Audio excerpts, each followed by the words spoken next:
अस्सलाम वालेकुम जी, की हाल है ਤੁਹਾਡਾ ਸਾਰਿਆਂ ਦਾ। ਅੱਜ मैंने सोचा कि ਪਿਆਜ਼ ਦੇ ਵਿੱਚੋਂ ਨਾ ਅਸੀਂ ਲੈ ਕੇ ਜਾਵਾਂਗੇ ਆਪਦੇ ਕੈਮਰਾ ਨੂੰ, ਦੇਖਦੇ ਕਿਹੋ ਜਿਹਾ ਬਣਦਾ। ਆ ਵਿੱਚ ਪਿਆਜ਼ ਸੁੱਟ लेने थोड़े ਜਿਹੇ ਅਸੀਂ, ठीक है, अपने ग्राइंडर हैंड ग्राइंडर, ठीक है। और ये देखो अच्छे तरीके से चॉप हो गए। विच्चे उर्दू ਦੇ ਵਿੱਚ पंजाबी बोलना मज़ा ही और, ठीक है। मैंने सोचा कि आज ना हम बनाएंगे कच्चे कीमे के कबाब, बड़े वधिया बड़े ज़बरदस्त बनते हैं, ठीक है।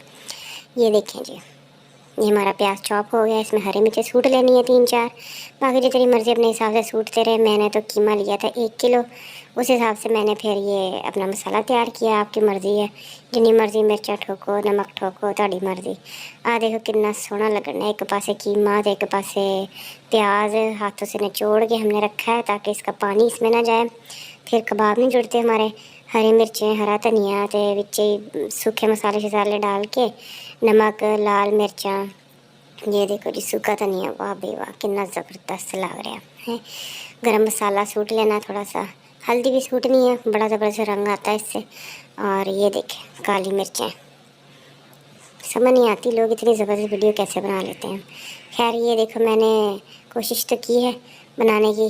फिर हमने इसमें अनारदाना सूट लिया और हाथों से, ज़रा एक हाथ से वीडियो बना, दूसरे हाथ से काम वगैरह तो औखा ही है ना। ये देखें, इसको मिक्स कर लेंगे, ज़बरदस्त से हमारे कबाब तैयार हो जाने हैं, ठीक। ये देखो जी ज़बरदस्त, बच्चे खाते नहीं, की करिए, मैंने सोचा ऐसे खिला दो। ये हमने इसमें आटा डाल लिया है। अब फिर अच्छे तरीके से हाथों से मसल के इसको इतना मिक्स कर लेना है कि आपस में जुड़ जाएं, ठीक है। मेहनत बड़ी वैसे। अंडे डाल लेंगे, 2 अंडे सूट के। ये देखें दोबारा से इसको आप हाथों से अपने मिक्स कर ले, दोनों हाथों से जैसे आटा गूंदते हैं। देखिए ज़बरदस्त हमारे कच्चे कीमे के कबाब ताज़े ताज़े हैं ना, इसलिए ज़रा ढीले हैं। ऊपर हमने एक टमाटर लगा दिया डेकोरेशन के लिए, और फ्राई कर लेंगे हम इस तरीके से। ये देखिए जी साढ़े वधिया बेहतरीन तैयार, नाल सलाद ते चटनी।